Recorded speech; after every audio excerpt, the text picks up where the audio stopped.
السلام علیکم، اب تک کی اہم خبروں کے ساتھ میں ہوں روحیل انتخاب اور میں ہوں آصفہ زہرا۔ شامل کریں گے اب تک headlines. P D M کے لانگ مارچ میں کوئی رکاوٹ کھڑی نہیں کی جائے گی، ہم وزیر اعظم عمران خان کے ساتھ کھڑے ہیں۔ وفاقی وزیر برائے داخلہ شیخ رشید کی راولپنڈی میں میڈیا سے گفتگو، کہا مولانا فضل الرحمان بند گلی میں جا رہے ہیں، وہ آئیں اور ہمارے ساتھ مقبوضہ کشمیر کی آزادی اور اسرائیل کے خلاف جلسہ کریں۔ پیپلز پارٹی اور نون لیگ اپنے مسائل خود حل کر لیں گے، میں وقت سے پہلے بات کرتا ہوں، اسی لیے لوگ میرا مذاق اڑاتے ہیں۔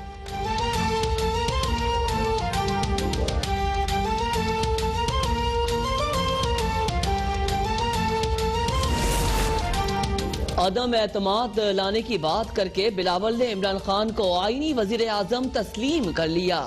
اب وزیر اعظم کو سلیکٹڈ کے بجائے الیکٹڈ کہنا شروع کر دیں۔ ملتان میں وزیر خارجہ شاہ محمود قریشی کی پریس کانفرنس، کہا پی ڈی ایم والے مجبوریوں کی وجہ سے اکٹھے ہوئے، اب بکھر گئے ہیں۔ نون لیگ کی حکومت کے معاہدوں نے ہمیں جکڑ کر رکھا ہے، براڈ شیٹ کا معاہدہ کس نے کیا تھا، اس سے ہمارا کیا لینا دینا۔ امریکی انتظامیہ کو پیغام دینا چاہتا ہوں کہ اب انہیں بدلتے ہوئے پاکستان کے ساتھ کام کرنا ہوگا۔ بھارت کی کشمیر پالیسی پر اقلیتیں خود کو غیر محفوظ تصور کرتی ہیں۔ بجلی کی قیمت میں 1 روپے 95% اضافہ کر کے 200 ارب کا عوام کی جیب پر نیا ڈاکہ ڈالا گیا۔ گردشی قرض تاریخ کی بلند ترین سطح پر پہنچے پر بجلی مہنگی کی جا رہی ہے۔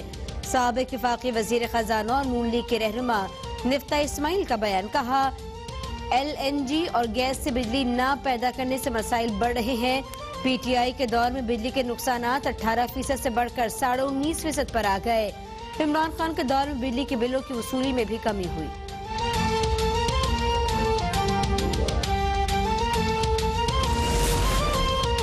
کس مئی کے لال میں وزیر اعظم عمران خان کے خلاف تحریک عدم اعتماد لانے کی جرت ہے؟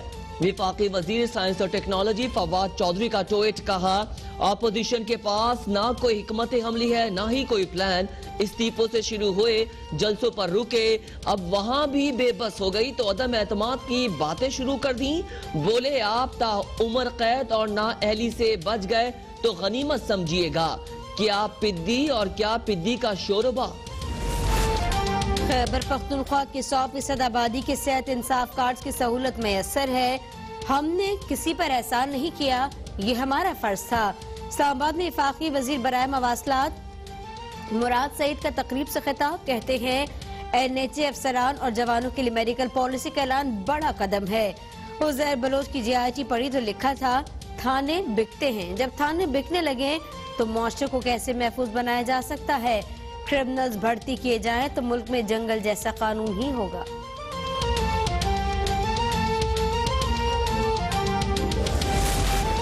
پاکستان میں معاشی شعبے سے اچھی خبریں آنا شروع ہو گئی ہیں، معیشت کا پہیہ چلنا شروع ہو گیا ہے۔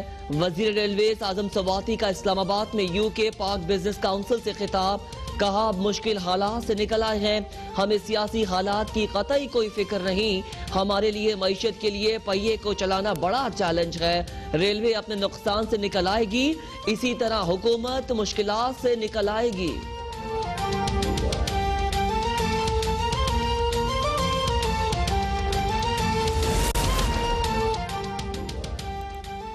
پاکستان کو ذاتی ایجنڈے کی خاطر غیر مستحکم کرنے کی کوشش ملک دشمنی ہے۔ وزیر اعلیٰ پنجاب سردار عثمان بزدار کہتے ہیں پی ڈی ایم کی منفی سیاست نئے پاکستان میں نہیں چل سکتی، اپوزیشن کے انتشار کی سیاست کو نقصان ملک کو ہو رہا ہے۔ گورنر پنجاب چودھری سرور نے کہا پی ڈی ایم عدم اعتماد کا سوچنے سے پہلے سینٹ والی عدم اعتماد کو یاد رکھے، استعفے دیے نہ لانگ مارچ کیا نہ ہی اب پی ڈی ایم تحریک عدم لا سکے گی۔ پنجاب حکومت نے کھوکر برادران سے زمین واگزار کروا لی، وزیر کھوکر برادران ٹولہ اور گینگ تھا، حکومت نے کسی دباؤ کے بغیر آپریشن کیا۔ یہ ٹولہ جعلی راجکماری کو 50 لاکھ روپے کے پرس گفٹ کرتا تھا۔ بیان میں کہا پی ڈی ایم کا مریل گھوڑا مردہ بھی ہو چکا، مولانا اب اس غیر فطری اتحاد کا جنازہ پڑھانے کی تیاری کر لیں۔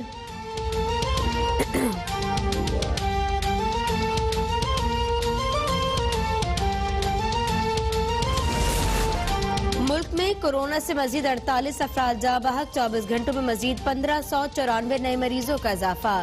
فعال کیسز کی تعداد 34,628 ہو گئی۔ ملک میں کورونا سے اموات 11,295 اور کیسز 5,32,412 ہو گئے۔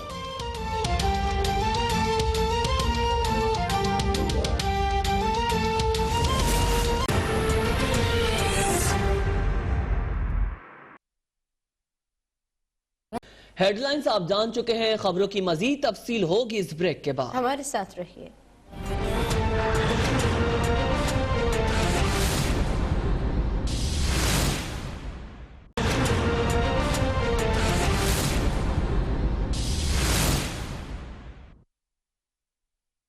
Welcome back. مسلم لیگ نون کے رہنما مفتاح اسماعیل نے بجلی کی قیمتوں میں حالیہ اضافہ واپس لینے کا مطالبہ کر دیا۔ مفتاح اسماعیل نے کہا کہ 1 روپے 95 پیسے فی یونٹ اضافہ کر کے عوام کی جیب پر تقریباً 200 ارب کا ڈاکہ ڈالا گیا ہے۔ گردشی قرض تاریخ کی بلند ترین سطح پر پہنچ جانے کی وجہ سے بجلی قیمتوں میں اضافہ کیا جا رہا ہے۔ انہوں نے مزید کیا کہا، یہ جانتے ہیں۔ حکومت پاکستان نے اب سے چند دنوں پہلے ایک اعلان کیا ہے جس کے تحت بجلی کی قیمتوں میں 1 روپے 95 پیسے فی یونٹ اضافہ کیا ہے۔ یہ اوسطاً اضافہ ہے بجلی کی قیمتوں میں، تو کہیں پر اس سے زیادہ اضافہ ہوگا اور کہیں پر اس سے کم اضافہ ہوگا، لیکن ایوریج پہ پاکستانی جو ہے وہ 1 روپے 95 پیسے فی یونٹ زیادہ دیں گے، اور اگر 100 ارب یونٹ ہوتے ہیں تو آپ سمجھ لیجیے کہ 200 ارب روپے کا خان صاحب کی حکومت نے پاکستانیوں کو ایک اور تحفہ دیا ہے۔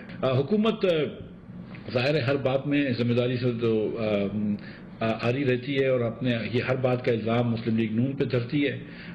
تو 2.5 سال ہو گئے حکومت میں آئے ہوئے، لیکن اس بار بھی انہوں نے کہا کہ یہ نون کی حکومت کی وجہ سے ہوا ہے، کیونکہ نون جو ہے وہ بہت زیادہ مشینز لگا کے گئی ہے، بجلی کا بہت لگا کے گئی ہے اور مہنگے معاہدے کر کے گئی ہے۔ پاکستان میں جن کو یاد ہے 2010 2011 کی 12 کی 13 کی 14 کی 2014 تک 2015 تک کہ کتنی لوڈ شیڈنگ ہوتی تھی، ان کو یہ پتا ہے کہ گھنٹے پہ گھنٹہ لوڈ شیڈنگ تھی، تو ہم کو پروڈکشن تو بڑھانی ضروری تھی، اور ہم نے اللہ تعالیٰ کی مہربانی سے 11,000 میگا واٹ بجلی لگائی ہے، جس پہ ہمیں بڑا فخر ہے۔ جیسے جیسے آپ کی پاپولیشن بڑھ رہی ہے، جیسے جیسے آپ کی ڈیمانڈ بڑھ رہی ہے، تو بجلی آنی چاہیے۔ یہ پچھلے ادوار کی غلط منصوبہ بندی تھی، جس کی وجہ سے ہم یہ 2010 11 12 13 15 اور 15 16 تک اتنی لوڈ شیڈنگ میں پھنسے ہیں، تو وہ اللہ تعالیٰ کی مہربانی سے ہم نے ختم کری ہے۔ اس حکومت کی بدنیتی اس سے بھی عیاں ہوتی ہے کہ یہ خود نئے پلانٹس لگوا رہے ہیں، جو ٹھیک ہے، جس میں کوئی بری بات نہیں ہے، وہ ونڈ پاور وغیرہ کے لگوا رہے ہیں، دیگر پلانٹس لگوا رہے ہیں، کیونکہ آئندہ ضرورت پڑے گی۔ تو یہ نئے پلانٹس لگوا رہے ہیں، تو ایک طرف آپ نئے پلانٹس لگوا رہے ہیں اور دوسری طرف آپ کہہ رہے ہیں کہ کیپیسٹی زیادہ ہے، تو بھائی آپ ڈیسائیڈ کر لیں کہ کیا ہے۔ اگر کیپیسٹی سچ مچ زیادہ ہے تو پھر آپ نئے پلانٹس نہ لگائیں۔ اور دوسری بات یہ کہ جب ہم چھوڑ کے گئے تھے تو اس وقت پاکستان میں 5.5% معیشت گروتھ کر رہی تھی اور 10% سے بجلی کی کھپت بڑھ رہی تھی، تو اس طرح رسد میں بھی اضافہ چاہیے تھا۔ اب جب انہوں نے معیشت کا پٹھا بٹھا دیا تو بجلی کی کھپت میں جو اضافہ ہو رہا تھا وہ کم ہو رہا ہے، تو اس کی وجہ سے بھی تھوڑی سی آپ کو سردیوں میں ایکسس کیپیسٹی لگنے لگتی ہے۔ لیکن آپ یہ دیکھیں کہ 3,000 میگا واٹ کے ایسے صارفین ہیں جنہوں نے اپلائی کر رکھا ہے ڈسکو میں، لیکن خان صاحب کی حکومت نے ان کو کنیکشن نہیں دیا۔ تو اگر آپ سچ مچ یہ سمجھتے ہیں کہ آپ کے پاس بجلی زیادہ ہے تو اس کو کنیکشن دے دیجئے۔ اور پھر یہ بات بھی کر رہے ہیں کہ 1970 یعنی کہ 50 سال پرانے پلاٹ سے ہم نے ان کو کچھ کو بند کرائے، ان سب کو بند کر دیجئے بھائی۔ حکومت کو اپنے اصلاحات لے کے آنے چاہیے، بل کلیکشن بہتر کریں، ٹرانسمیشن اینڈ ڈسٹریبیوشن لاسز کم کریں، آپ میرٹ آرڈر کو فالو کریں، اور یہ جو آپ قدم اٹھانے کی بات کر رہے ہیں کہ آپ اچانک سے ان صنعت کو گیس نہیں دیں گے، یہ ملک کے صنعت کا قتل ہو جائے گا، اور یہ بالکل ہم اس کو کمپلیٹلی ریجیکٹ کرتے ہیں۔ وزیر اعظم عمران خان کے غیر جانبدار اور شفاف گورننس کے ویژن کو عملی جامہ پہنانے کے لیے امریکہ میں پاکستانی سفارت خانے میں ای کچہری کا انعقاد کیا گیا۔ ای کچہری میں امریکہ میں مقیم پاکستانی اور صحافیوں نے شرکت کی ہے۔ اپڈیٹ ہے، امریکہ میں پاکستانی سفارت خانے میں ای کچہری کا انعقاد ہوا ہے، اور اسی بارے میں مزید جانتے ہیں راشدہ سیال سے۔ جی راشدہ۔ جی بالکل، وزیر اعظم پاکستان عمران خان کے غیر جانبدار اور شفاف گورننس کے ویژن کو عملی جامہ پہنانے کے لیے امریکہ میں پاکستانی سفارت خانے میں ای کچہری کا انعقاد کیا گیا ہے۔ ای کچہری میں امریکہ میں مقیم پاکستانی کمیونٹی کو درپیش مسائل سنے گئے اور ان کے حل کے لیے عملی اقدامات کیے گئے۔ ای کچہری میں امریکہ میں مقیم پاکستانیوں اور میڈیا کے نمائندوں نے شرکت کی۔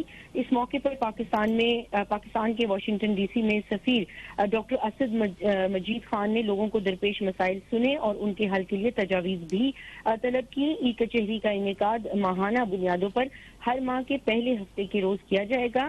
ڈاکٹر اسد مجید کا کہنا ہے کہ امریکہ میں مقیم پاکستانیوں کو درپیش مسائل کو حل کرنا ہماری حکومت کی اولین ترجیح ہے۔ جی ٹھیک ہے، نمائندہ اب تک راجدہ سیال ہمیں صورتحال سے آگاہ کر رہی تھی۔